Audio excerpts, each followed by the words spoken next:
If you have a headache and you're taking ibuprofen, you're fine. If you have a brain tumor and you're taking ibuprofen, you're going to end up in the cemetery. And America has been prescribing and taking headache medicine for what is cancer. And we've been doing that for our entire history. Welcome to At Liberty, a weekly show where we go deep on the civil rights and civil liberties questions of our time. I'm Molly Kaplan, Multimedia Director at the ACLU, and your host. This week, I'm talking to ACLU Deputy Legal Director Jeff Robinson about how to end systemic racism in this country. Jeff, welcome to the podcast. It's good to be here, Molly. Thank you for having me. Jeff, before we get into the big questions about race in this country and how to tackle the problem, I wanted to talk first about how you personally got into this work. Can you tell us a little bit about where you grew up, when you grew up, and how it informed some of the work that you do today and how you've come to this work? Okay, I wasn't expecting that, but I grew up in Memphis, Tennessee. I was born in 1956, so I think one thing to note is that the civil rights movement is not something that I read about in a book. It was something that I was living when I walked out the front door of my parents' home or family's home as I was growing up. My older brother and I integrated a Catholic school in Memphis in 1963. I was starting in the second grade and he was starting in the third grade.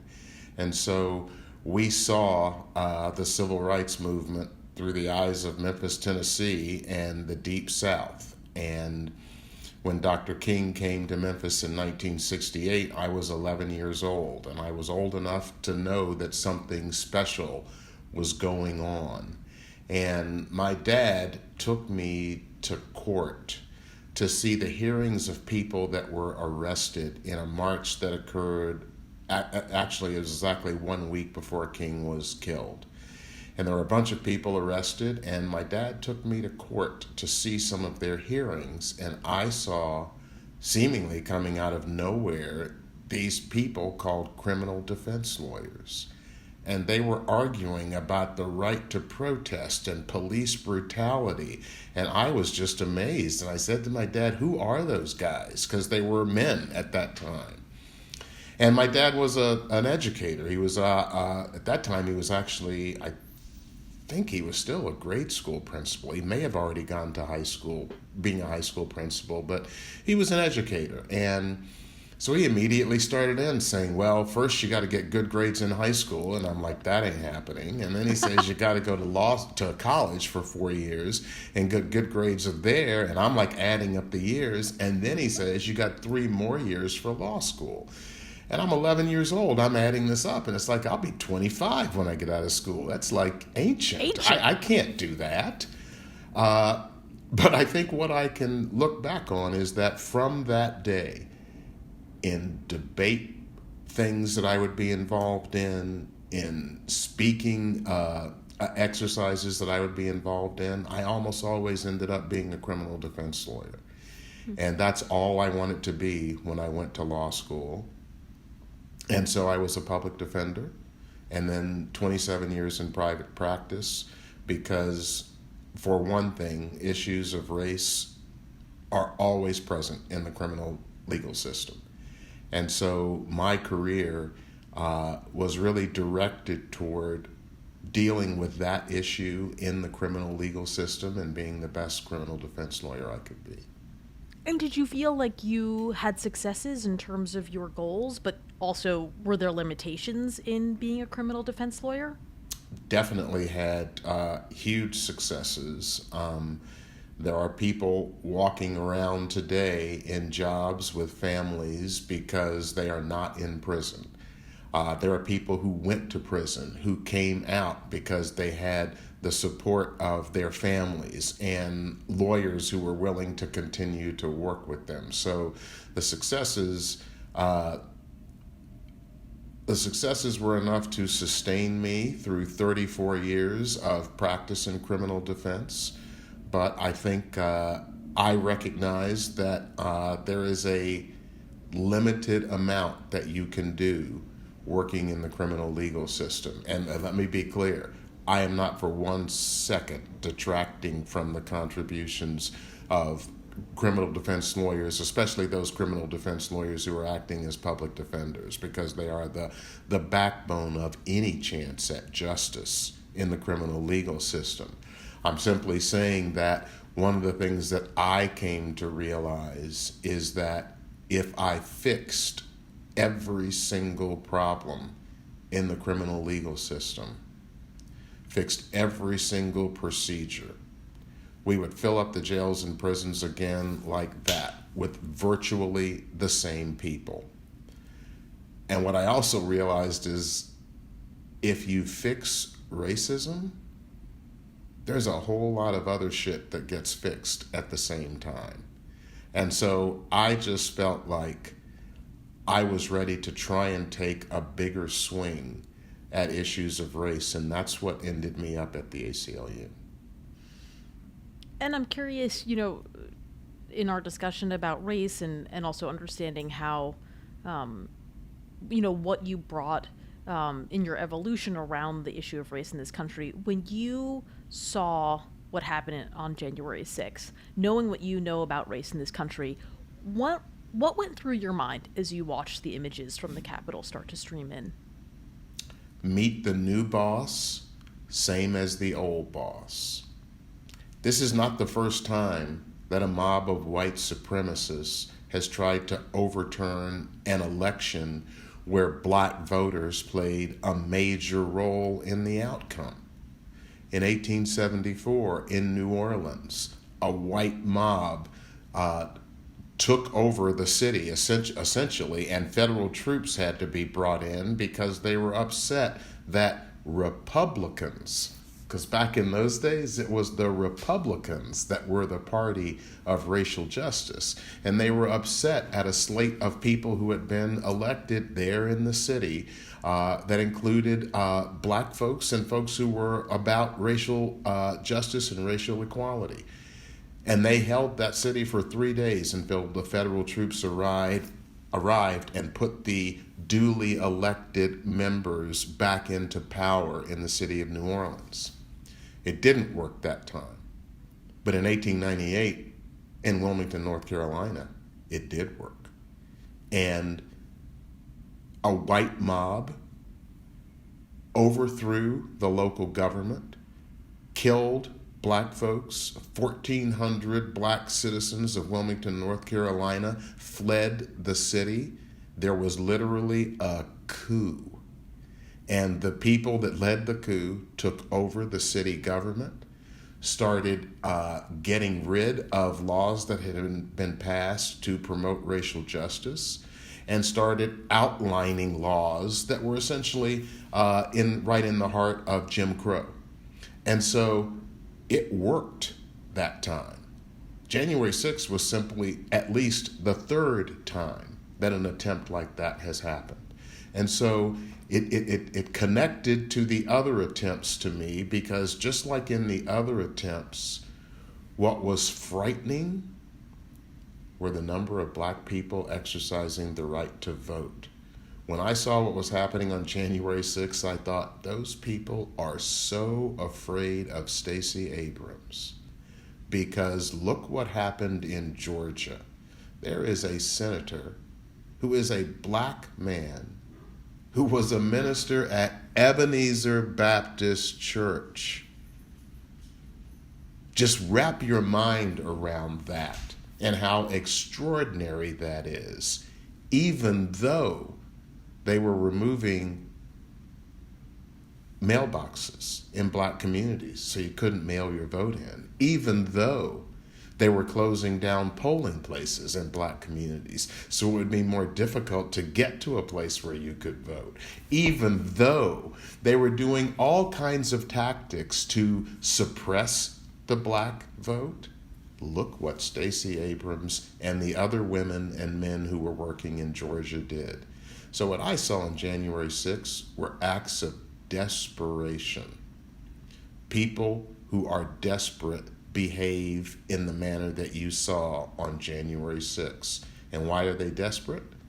because they see the possibility of this whole frame of white supremacy beginning to crumble. And so did you think they were just going to sit in their living rooms and sip tea and think all of the advantages of our life are going away and we're just not going to do anything about it? So I was horrified, I was upset, but I was not surprised. A lot of news outlets, as they reported out what happened on January 6th, explicitly named white supremacy in their coverage. Do you think that that was a turning point in some ways? I don't know about that. It is the first time, not the first time, but it is an occasion where the issue of white supremacy was called out more directly than it has been on many issues in the past. And it's kind of hard not to do that when you have people carrying Confederate flags in the Capitol, when you have a group called the KEK, K-E-K, who are clear white supremacist group who loves the flag, that what they've done with their flag is to change colors from the Nazi battle flag and to use the Kek emblem instead of the swastika, but you put the Nazi battle flag and the Kek flag side by side, and you can see they're identical. They were at the Capitol. A man wearing a t-shirt saying Auschwitz, labor equals freedom. These were the images that we saw on January 6th. And so in a way, I feel like not that what happened on January 6th was a good thing, but I think it's a good thing that America is starting to realize just how fragile our democracy is and just how extreme white supremacists are. And so while it was called out on January 6th more than in the past, I guess part of my reaction, Molly, is they had to call it out. They had no choice but to call it out. I mean, we all saw what we saw. And it does seem that by naming it is the first, and being explicit about naming it, that is the very first step in addressing it. And until you name it, as long as you're calling it something else, like upset Yes. about wealth inequality, upset about this, that, and the other, until you name white supremacy, you cannot address it. I think that's true, and I think it's a problem that our country has had. It's the reason that when you look at issues of racial justice, our country seems to be in this continual path of 3 steps forward, 4 steps backward, 2 steps forward, 3 steps backward, 3 steps forward, maybe only 2 steps backward this time. But it's this inability to move forward in a continual and real way. And I think part of that is because we fail to deal with the root cause of the problems. So if George Floyd gets lynched on essentially national television, the equivalent of it in terms of videos, people seeing it live, when that happens and people say, oh, we need to pass a law that deals with chokeholds and you can't choke people. We look at what we think is the problem right in front of us, and we come up with a solution to that problem. You can't use chokeholds anymore, and then we pat ourselves on the back saying we've solved it. That was not the problem. Right. And I remember when we started working together, I think in the summer of 2017 was the summer of another spate of just incredible police brutality and deaths as a result. And I remember we were filming the response, and it was overwhelming. It was almost too much to ask you to do that, because it was just one after another. And exactly, like, we had commissions, we had use of force rules, and we ended up in exactly the same place. It felt like every summer. I mean, it was just like an annual event that you and I would meet back and respond to the police brutality, and nothing felt different. And Molly, that's the problem. Different. Well, that's the problem, because it's, that's our experience together as coworkers over the last couple of years, but this is the experience in America for the last couple of centuries. And so part of the inability to solve a problem is a failure to recognize what it really is. If you have a headache and you're taking ibuprofen, you're fine. If you have a brain tumor and you're taking ibuprofen, you're going to end up in the cemetery. And America has been prescribing and taking headache medicine for what is cancer.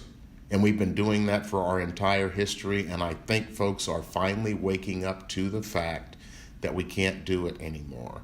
I also think, speaking particularly in the connection between January 6th and the law enforcement response, they were terribly unprepared, even though those who rioted were very open about their plans to riot on social media.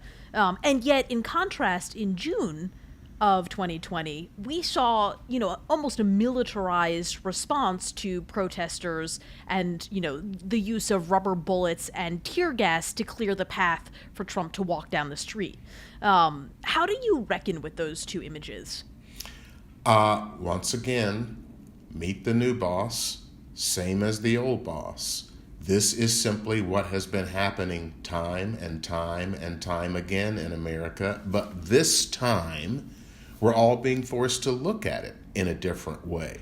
So think back to June when Black Lives Matter protesters were in Washington, D.C., and they were out after the curfew. What did you get for being out after the curfew? You got billy clubs, you got arrested, you got incredibly aggressive police enforcement of that curfew. And I sat on January 6th and watched as the curfew rolled by, 10 minutes, 30 minutes, an hour and a half, people still out in the streets, and the police were basically just watching them. And at some point, they started to kind of nudge them away. But there was no use of force. There was no get off the street right now. There was no aggressive use of their equipment. And so you have to ask yourself, what's the difference? And you have to ask yourself, why is it that we're finally looking at the FBI reports from several years ago talking about white supremacists infiltrating police departments, and we see on active police officers, not on-duty police officers, police officers that are currently in their jobs, taking time off to go to Washington, D.C. The Seattle Police Department apparently had the most police officers present at that protest. Whether they went into the building or not yet, I don't think is determined. But this is the kind of thing that we have to reckon with. So why are you surprised when white officers tear gas, essentially, or pepper spray? Let me be clear. Pepper spray a 9-year-old black kid who is clearly in trauma, who is clearly upset. I watched that video and I went between anger and just being completely cold about it. As that officer said to the young girl, she's 9 years old, "You're acting like a child." And she said, "I am a child." What led that officer to feel it's okay to take my pepper spray and hit this girl in the face with it? What led him to feel that? And then ask yourself, if that had been a young girl in a white suburb with blonde hair and blue eyes, do you really think she would have gotten pepper spray in the face? So these are the issues that continually are shown to us about how there are two systems of policing in America. And when you go back to the why question, part of the answer is that police were created literally with one of their major jobs being to suppress and control any attempts by black people to be free in America. I do want to talk for 1 second about something else that happened January 6th that was in contrast, for example, to law enforcement taking selfies with some of the rioters. And that's what happened with Officer Eugene Goodman, who led the mob away from the Senate chamber and was chased after by that mob. And I'm curious, do you think his actions speak to a broader point about Black Americans in the face of systemic racism?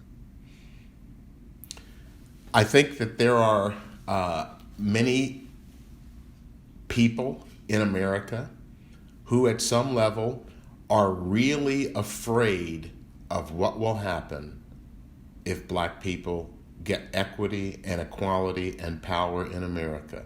I think they're afraid because they've heard the news. They know that America is becoming blacker and browner every year. And I believe that there is a basic fear that some people have of if they get control and power, they're going to do to us what we did to them. And that's what people have never understood about the black community in this country. And I say this as, speaking about a community, not about individuals. Black Americans have never asked for revenge. Back in 1865, at the end of the Civil War, the Secretary of War and General Sherman met with 20 freed black men in Savannah, Georgia. They knew that the North was going to win the Civil War. And they're meeting with these freed black men saying, okay, what is it you want? And what they said was, just give us land. And here's who's going to work it. The women, the children, and the old men. Because the young men are going to go into service for the government and serve in any capacity in which they are requested to serve. That's after 246 years of slavery in the country and the colonies. That's what black people wanted, not revenge, but just a place to be accepted as equals in this country with the same opportunity. And so, in my view, the actions of that officer on January 6th were some of the most patriotic things that you could ever look to. And ask yourself this question: why did he risk his life? To save the Senate. People in that room who were trying to destroy and take away the right of black people to vote in this presidential election, trying to wipe our votes off the ballot. And that man took one look down the hallway at where that open door to the Senate was. And he could have chosen, I'm going to protect myself. These people may kill me. I'm going to run down the hall and get in that Senate chamber and see if I can close the door. And if he had, we don't know what would have happened. His actions... I was just going to say, he made a deliberate decision to lead that mob away from the senators who were trying to take away the black community's votes because he had that much faith in America. He had that much love for this country. And so when we talk about patriotism, black Americans are among the most patriotic people in this country. And I think it's time that America starts to deal with that and recognize that. And it's part of that recognition, how that love for America and that patriotism can last after the centuries of what America has done. I think that's part of what we need in terms of a reckoning, which can bring us to a reconciliation. What you're saying reminds me of an article that Nicole Hannah-Jones wrote, and the title says it all. She said, "Our democracy's founding ideals were false when they were written. Black Americans have fought to make them true." And I think that is so well represented in what Officer Eugene Goodman did that day. Absolutely. He was not being defended by a fairly large share of his own Congress in defending the right for largely black Americans to be able to vote and have their vote counted, and yet he risked his life to make sure that process could see fruition and that the transfer of power could happen. And so I think one of the critical things that comes out of that is a recognition that asking America to deal with its history of white supremacy and to recognize how deeply that is ingrained in our founding documents and in our behaviors. Asking America to do that is an act of love. If you love someone and they are doing something that is completely destructive, do you just say, I don't want to bring it up because it might hurt their feelings. I don't want to bring it up because it may make it difficult to deal with. I don't want to bring it up because it may upset somebody. If you love that person, you tell them the truth. And it is time that we tell each other the truth about how we got to where we are in 2021. George Orwell said it best: who controls the past controls the future. And so if we don't recognize exactly what our past has been and how it is directly connected to our present, going forward in the future is really fraught, because we will, by definition, take steps that will not work. Because without recognizing why we got here, we will be solving for problems that don't solve the main problem. And that's the cycle that we've been in. And we are finally at a place where it seems like we've got a chance to break out of it. Well, I'm curious to have us talk more about that. What does that look like in actual policy reform? The ACLU has just announced a multi-year campaign, and it's called Systemic Equality. And it seems like that campaign is designed to address exactly what we're talking about, but in real actionable terms. Can you tell us a little bit about where the campaign came from and what its goals are? It's interesting because I think this campaign, the evolution of this campaign, is in a microcosm the evolution of what could happen in America. This campaign started as an idea to make one request of the Biden administration, one request for their first 100 days, and that was to support and pass H.R. 40, the bill for reparations for Black Americans for slavery and its vestiges. People thought about that and talked about that and said, that's not enough. And so that one request for H.R. 40 ended up with a 3-pillared request for a number of different things, with H.R. 40 under each of those pillars. And as I'm looking at this evolve, I'm just thrilled that we are actually dealing with this. But people kept talking, and they said, asking for this as a 100-day request is minimizing the importance of what's going on here. And so from a 100-day request, we now have a program that we are rolling out this month called Systemic Equality, that is a program that is going to inform every bit of work the ACLU does in all 14 of our different legal areas where we have projects working. And I think that is something that is remarkable, because there are 3 reasons, or 3, I think, pillars that we're thinking of: reconciling the past, increasing access, and building prosperity.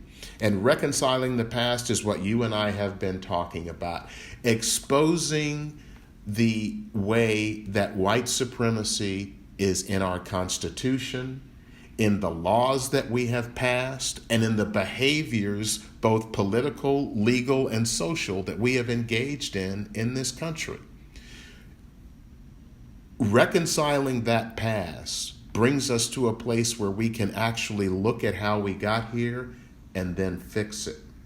When we're talking about increasing access, we're talking about access both internally in organizations and externally in America. So we're talking about how you can racially diversify talent pools for people who are coming into an organization. We're talking about using internships and fellowships in intentional ways to get candidates who bring lived experience into organizations. We're talking about in the sort of world broadly, we're talking about issues like broadband access. Why is it with the world as it is right now, people think everybody in America has internet access, and of course they don't.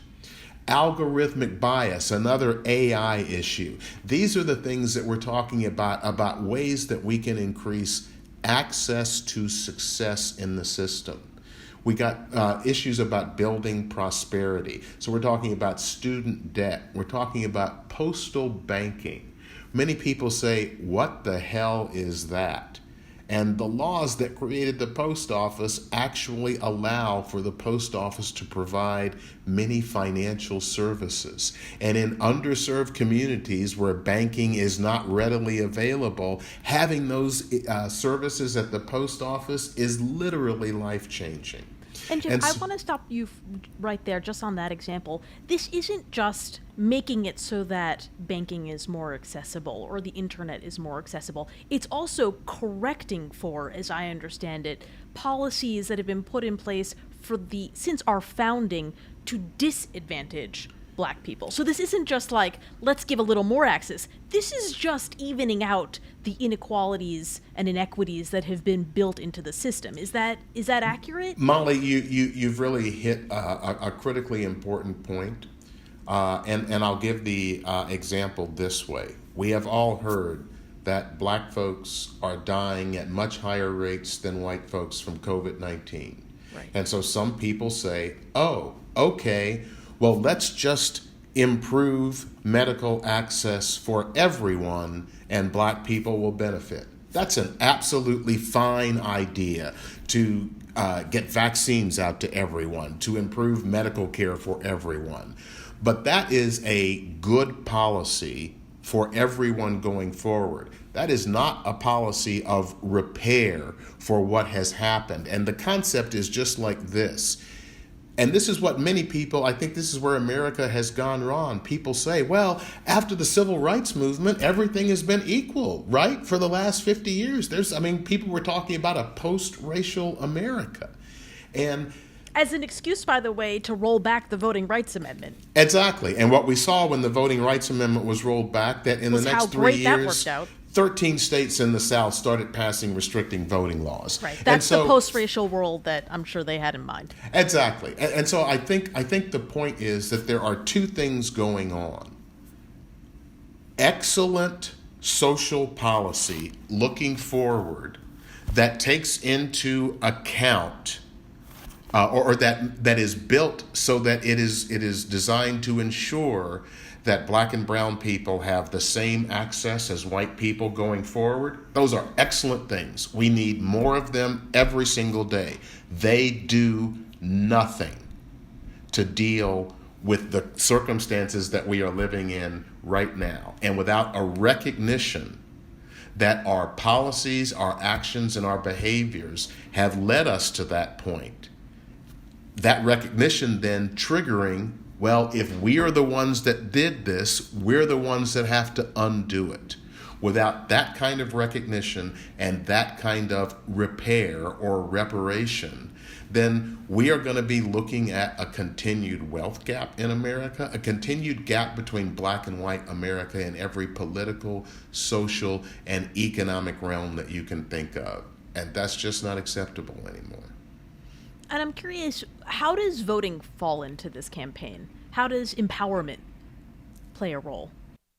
So we have equality, we have reckoning, and then what else? People have always said, well, the South is full of red states. And my response is, we don't know that. And what we just saw in Georgia is a good example of that. What happens if all the Black people in the South have access to voting without these restrictions that make it so difficult for people to vote? What happens if 1 million people in Florida get the right to vote back? I'm not saying all those people will vote Democratic.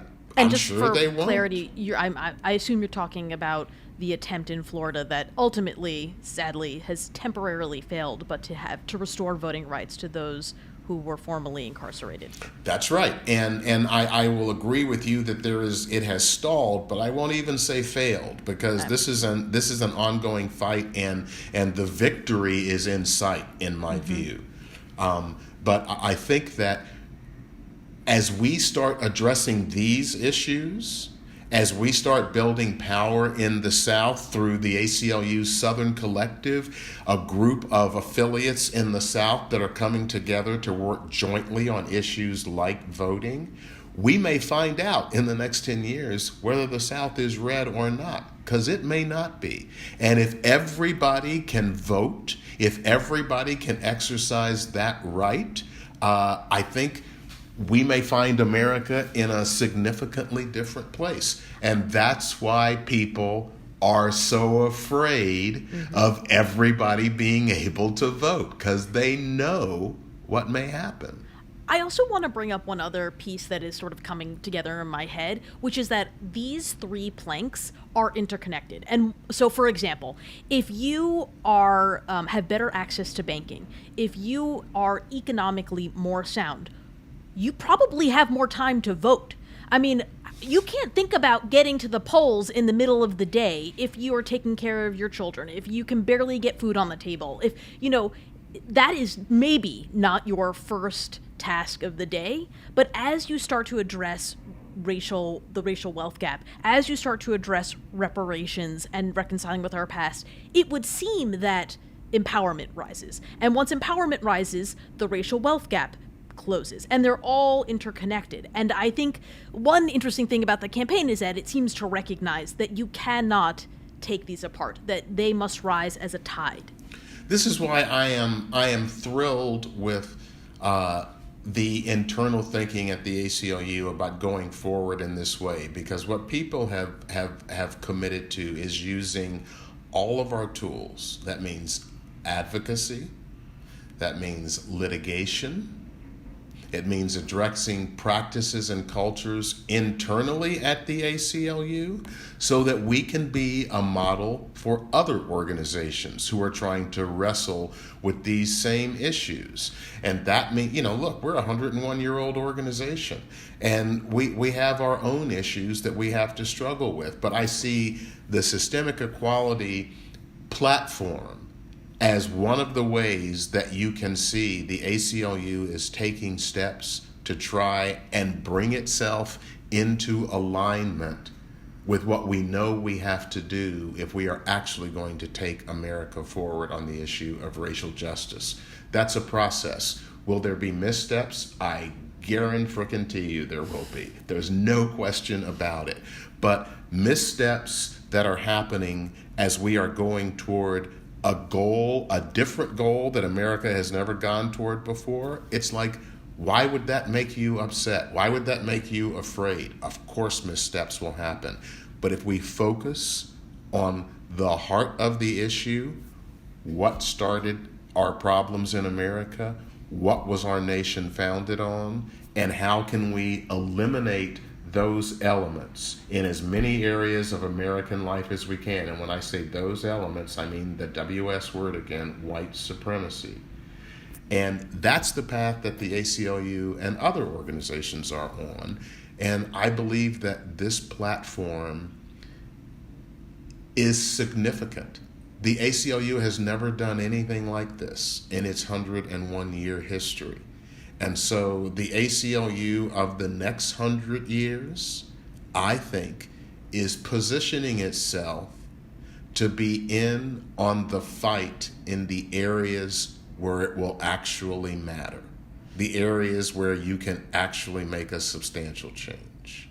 It seems to, you've been here a while and I've been here a while, that one other difference in this campaign, and it started, I think, with the work that you did with HR 40, is also a recognition that we are not the only organization doing this work, and that we cannot do it alone, and we cannot take credit for it alone.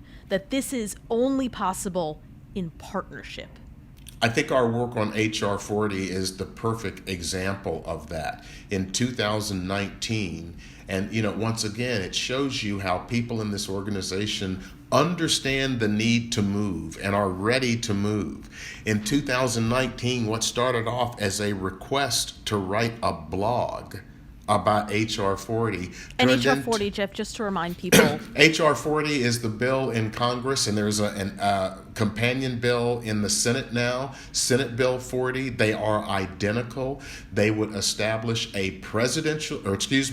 congressional commission to not only study the issue of slavery in America and its vestiges leading up until today, but to make concrete recommendations for solutions. So that means legislation, executive orders, administrative rule changes. So H.R. 40 in the past was only a study bill. And now it is a bill that would empower this commission to actually bring forward proposals to fix these problems. And the ACLU National Board approved support of H.R. 40 very quickly. I thought it was going to be an hours-long discussion, and it was about half an hour because everyone was like, of course, this is what we need to be doing. What the ACLU did is to contact the National African American Reparations Commission, a coalition of activists and organizations who have been working for reparations for the last 30, 40 years. And we went to them saying, how can we help? We have put on, I think, 4 different forums with them in the past year and a half, and we're about to put on another one at the end of February, beginning of March this year. What has the ACLU done in those forums? We have turned to NARC, NAARC, the National African American Reparations Commission, and I've told them they need a new acronym, but I don't think I can change their mind on that. But we've turned to them to say, who should the speakers be? What should the program look like? When we advertise the program, we want this to be a NARC program. We were telling them we didn't even want the ACLU's name anywhere on it. And they said to us, thank you very much, but we want America to know that one of the leading white-led civil rights organizations in America is saying it's time for H.R. 40. So we have been partners bringing what we can bring to this fight. Do we have input into the kinds of speakers and how the issues should be discussed? Of course we do, because they recognize that we are advocates who have something to say and who may have something helpful to say. And but we're not making the decisions. Like that's a factor too. Well, Molly, what the ACLU has done is we pay for the forums. We pay for the location. We pay for the publicity. We use our comms department to push out information. We use all of the resources that the ACLU has to make these forums successful. But the people speaking in the forums, the people putting forward the information, are people from impacted communities that have lived experience and have worked in this area for decades. And quite frankly, the credit that we get for that is fantastic. We don't need any more credit than that. And the role we are playing is a critically important role. And so I am just thrilled at the way the ACLU has not only stepped up to support H.R. 40 and expanded it into our program of systemic equality, but I am thrilled at the way that we are doing it. And, again, we may make mistakes, but we can correct them. And when you have relationships that are built on trust, relationships where we are making clear to these Black-led organizations that we are here to support you, then when you screw up on something, it's not so big a deal. Hey, Jeff, the ACLU shouldn't have done it that way, should have done it this way. Oh man, I'm so sorry. We'll fix that next time. And then we're moving forward again. And so that's what I'm excited about. And I'm hoping that the ACLU can continue to walk its talk. And we are going to have to be looking internally and from people externally looking in at us to make sure that we stay on this road. It's easy to get off the path. So we have got to walk our talk continually and check ourselves continually. But if a 101-year-old organization can start down this path, then maybe no other organization, maybe the government can too, but certainly no other organization in America has an excuse not to attempt to go down this path. And Jeff, one piece of this conversation that is harder to talk about is that you personally are going to be on this path, but not at the ACLU. Can you tell us what's happening? Where are you going? What are you doing? At the end of last year, I had a conversation with Anthony Romero, the executive director who brought me to the ACLU. And I told him that I was going to be leaving the ACLU to start an organization called the Who We Are Project. About 9 years ago, I started a kind of personal journey because of family reasons at looking into the truth about our history. I've had one of the best educations in America. I went to Marquette University and to Harvard Law School. And I started finding out in my 50s facts about our history, facts about our relationship to white supremacy, facts about how racism was embedded into our culture, facts that I had never heard before. And I was shocked. And I started giving presentations about this. And the presentation evolved into about a 3-hour presentation called Who We Are, A Chronicle of Racism in America. And a couple of years ago, a woman named Sarah Kunstler, who is the daughter of the civil rights lawyer William Kunstler, and also a lawyer in New York, she saw the presentation. She and her sister Emily have a film company called Off Center Productions, and they said this needs to be a documentary, and I laughed. About a year later, we were giving a performance in New York's Town Hall Theater in front of a packed audience, and we have completed the film. It's going to be released this year, and that film is one asset of the Who We Are project. And that project, if I could put it into one sentence, the goal of that project is to correct the narrative on America's history of racism and white supremacy in the next 5 years. And when I say in the next 5 years, it's going to take much longer than that, but I'm saying a major impact in the next 5 years. And so I have felt passionately about this issue my entire career, and the opportunity to start this project at this moment is just something that I couldn't turn away from. I turned 65 this year, and I still feel incredibly young. I still feel like I've got a lot of energy. I also recognize I have less time to do this work in front of me than behind me. And I feel like if I don't take the biggest shot that I can at this issue of addressing America's denial of our true history, if I don't take the biggest shot I can, I'll regret it. And I want to be clear. The ACLU contributed money to the Who We Are project to help us finish the film. I am going to be working closely with the ACLU from the Who We Are project, because the history that the Who We Are project is going to make clear to America is part of Platform 1 in the Systemic Equality program the ACLU is rolling out, Reconciling the Past. And so I am thrilled and excited to have the opportunity to address this issue about Americans' history. This documentary film, I think, is going to be a great asset to get conversations started. And there are 3 areas of education. This is where I'll end.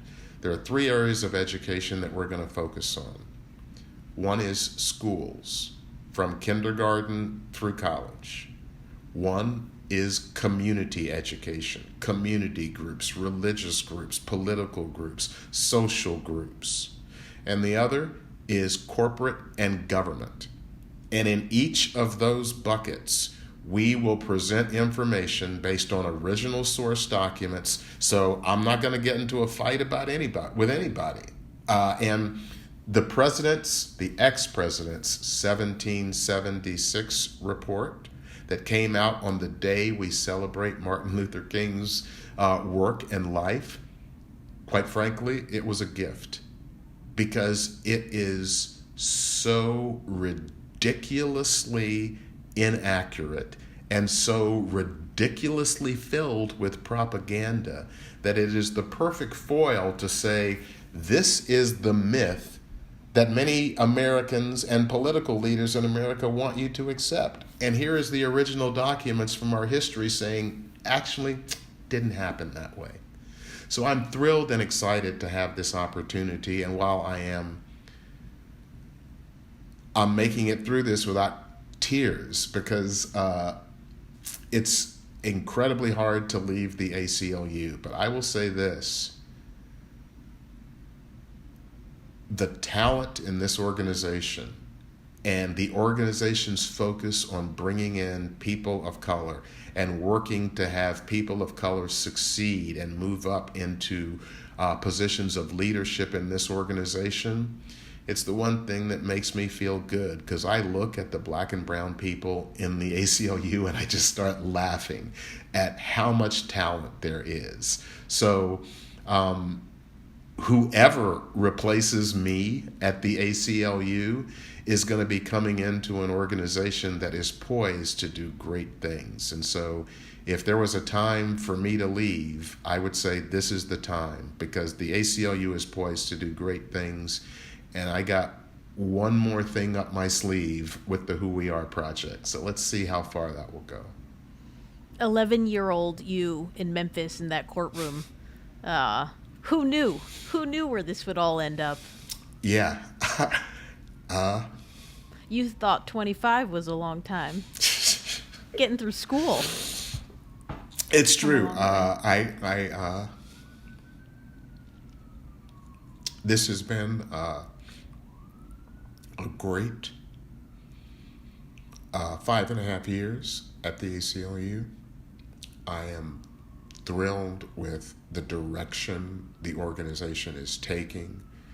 And as I've said to you personally, Molly, I ain't going to be hard to find. And the ACLU is doing work where a focus on educating people about the past will be a critical part of the work. So the Who We Are project and the ACLU, together and with other organizations, I think have the opportunity to do great things in America. Thank you, Jeff. Thank you. Thank you for joining us. To get more of these conversations, subscribe to the channel and click the notification bell, or subscribe to At Liberty wherever you get your podcasts.